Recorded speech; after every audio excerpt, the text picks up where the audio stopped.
राजकारणात आज एक ऐतिहासिक घडामोड पाहायला मिळाली। भाजप नेते सुवेंदू अधिकारी यांनी आज कोलकात्यात पश्चिम बंगालच्या मुख्यमंत्रीपदाची शपथ घेतली। बंगाली भाषेतून त्यांनी पद आणि गोपनीयतेची शपथ घेतली। विशेष म्हणजे स्वातंत्र्यानंतर प्रथमच पश्चिम बंगालमध्ये भाजपचं सरकार स्थापन झालं असून राज्याच्या राजकीय इतिहासातला हा मोठा टप्पा मानला जातोय। केंद्रीय पर्यवेक्षक के रूप में मैं श्री शुभेंदु अधिकारी जी को पश्चिम बंगाल विधानमंडल दल के नेता के रूप में निर्वाचित घोषित करता हूं। अमित शहांनी ही घोषणा करताच मागच्या दशकभरापासून भाजप ज्या सत्ता सोपानाच्या प्रतीक्षेत होती त्या सत्तेची भाजपची वाटचाल आता पूर्ण झाली आहे। आम्ही शुभेंदु अधिकारी ईश्वरेर नामे शपथ करितेछि जे विधि द्वारा स्थापित भारतेर संविधानेर प्रति आमी अकृत्रिम निष्ठा व अनुगत्य पोषण करिब। पश्चिम बंगालच्या विधानसभा निवडणुकीत भाजपने 293 पैकी 207 जागांवर प्रचंड विजय मिळवून पूर्ण बहुमत प्राप्त केलं, तर 15 वर्ष सत्तेत असलेल्या ममता बॅनर्जी यांच्या तृणमूल काँग्रेसला केवळ 80 जागांवर समाधान मानावं लागलं। स्वतः सुवेंदू अधिकारी यांनी भवानीपूर मतदारसंघातून ममता बॅनर्जी यांचा पराभव करत ते जायंट किलर ठरले। शपथविधी सोहळ्यापूर्वी पंतप्रधान नरेंद्र मोदी, सुवेंदू अधिकारी आणि प्रदेशाध्यक्ष समीक भट्टाचार्य एका विशेष रथावरून व्यासपीठाकडे रवाना झाले। यावेळी मोदींनी श्यामाप्रसाद मुखर्जी यांचे सहकारी मखनलाल सरकार यांचे आशीर्वाद घेत भाजपच्या पश्चिम बंगालमधल्या संघर्षाचा शानदार गौरव केलेला बघायला मिळाला। बंगालची सत्ता अधिग्रहण करण्यापूर्वी भाजपला दिलेल्या कौलाबद्दल पंतप्रधान नरेंद्र मोदी हे पश्चिम बंगालच्या जनतेसमोर नतमस्तक झाले। कोलकात्यात आज पार पडलेल्या भव्य शपथविधी सोहळ्यात सुवेंदू अधिकारी यांनी मुख्यमंत्री पदाची शपथ घेत पश्चिम बंगालच्या राजकारणात नवा अध्याय सुरू केलाय। त्यांच्यासोबत दिलीप घोष, अग्निमित्रा पॉल, अशोक कीर्तनिया, खुदीराम टुडू आणि निशित प्रामाणिक यांनी कॅबिनेट मंत्री म्हणून शपथ घेतली आहे।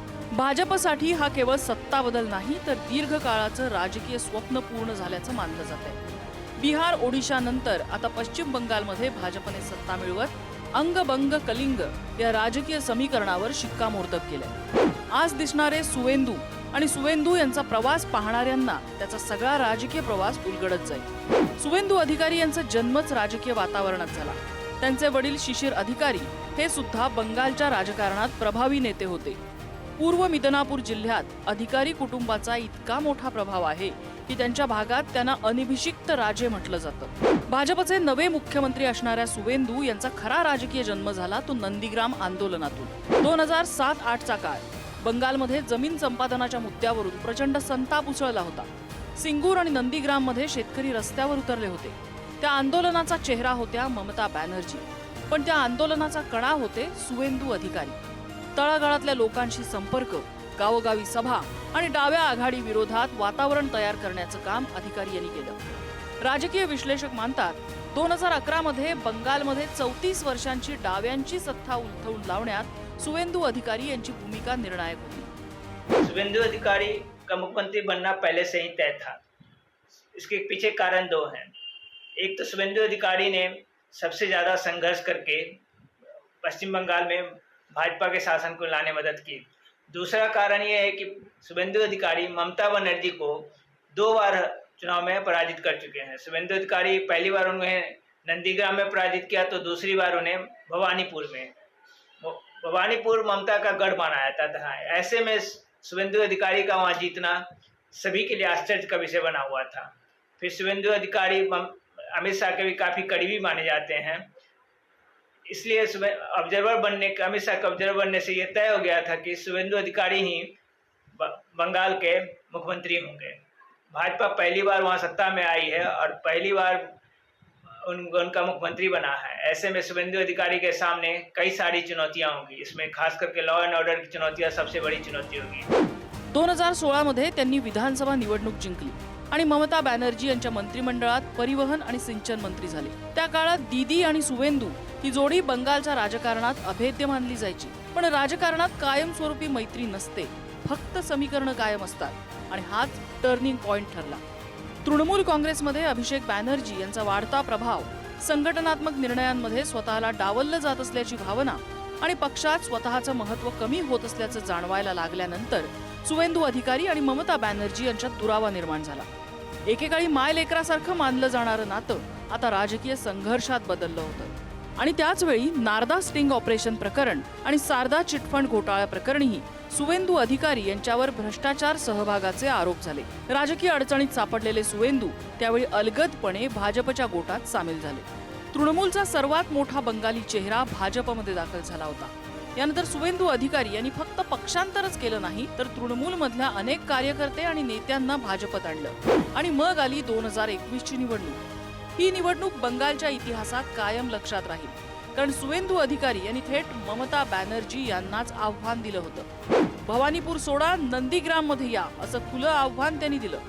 नंदीग्रामची लढत प्रतिष्ठेची बनली. देशाचं लक्ष त्या मतदारसंघाकडे लागलं आणि निकाल लागला तेव्हा इतिहास घडला.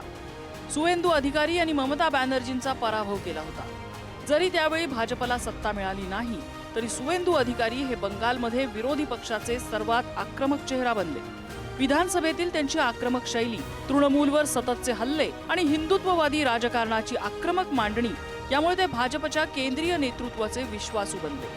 2026च्या निवडणुकीत भाजपने 207 जागांसह स्पष्ट बहुमत मिळवलं आणि आता अमित शहा यांनी सुवेंदू अधिकारी यांच्या नावाची मुख्यमंत्री पदासाठी घोषणा केली. एका निष्ठावान तृणमूल कार्यकर्त्यापासून ममता बॅनर्जींच्या सर्वात मोठ्या राजकीय प्रतिस्पर्ध्यापर्यंत आणि आता पश्चिम बंगालच्या मुख्यमंत्री पदापर्यंत सुवेंदू अधिकारी यांचा हा प्रवास बंगालच्या बदलत्या राजकारणाचा चेहरा मानला जातोय. कारण बंगालच्या राजकारणात दीदींना आव्हान देणारे अनेक आले, पण त्यांना पराभूत करून भाजपाला सत्तेपर्यंत पोहोचवणारा नेता सुवेंदू अधिकारी ठरले. नंदीग्रामच्या आंदोलनातून उभा राहिलेला नेता आज बंगालच्या सत्तेच्या शिखरावर पोहोचलाय. पश्चिम बंगालमध्ये प्रथमच भाजपचं सरकार सत्तेत आल्यानं राज्याच्या राजकारणात मोठा बदल मानला जातोय. तृणमूल काँग्रेसच्या दीर्घकालीन वर्चस्वानंतर झालेला हा सत्ता बदल राजकीय राजकारणासाठीही महत्वाचा ठरत असून सुवेंदू अधिकारी यांच्या नेतृत्वाखाली पश्चिम बंगालची राजकीय दिशा कशी बदलते याकडे संपूर्ण देशाचं लक्ष लागलंय. ब्युरो रिपोर्ट, पुढारी न्यूज.